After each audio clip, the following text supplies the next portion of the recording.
So hello guys and welcome back again to my another vlog. So for today's video ay pupunta tayo ng Buhan Northern Samar. Nag-green oh.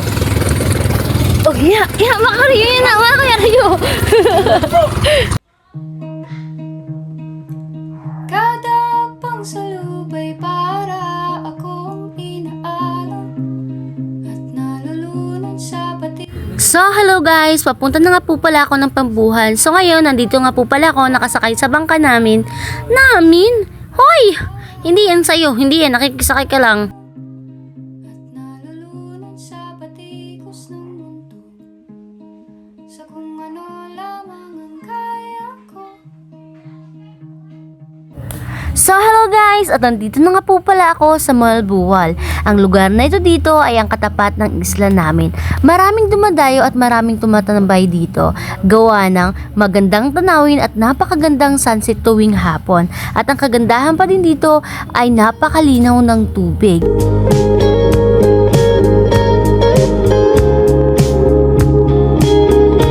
Nag-backride na nga po pala ako para mas madali ang biyahe kasi hapon na nga po. So papunta na nga po pala tayo ng Langob. Langob is a part of Lauang kasi meron po kaming 58 barangays dito sa Lauang.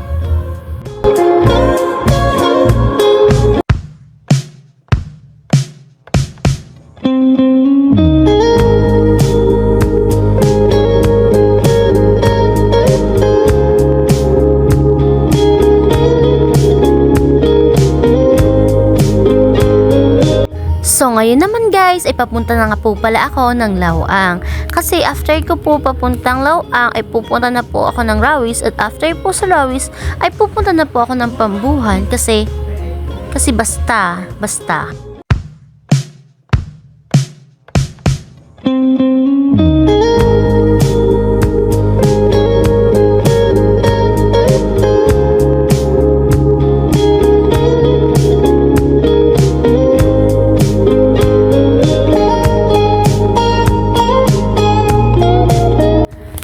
Hello guys, nandito na nga po pala ako sa Lauang at ipapakita ko po sa inyo ang kagandahan ng Lauang.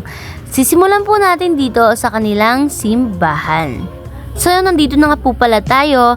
Ito nga po pala dito ang kanilang simbahan.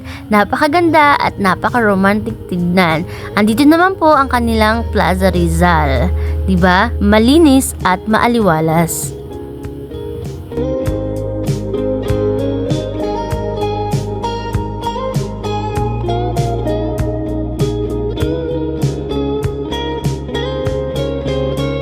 Andito na nga po pala ako sa pier at pupunta na nga po pala ako ng Rawis kasi papunta po ako ng Pambuhan. Kaya hanggang dito na lang. Salamat sa panonood. Bye bye! God bless you!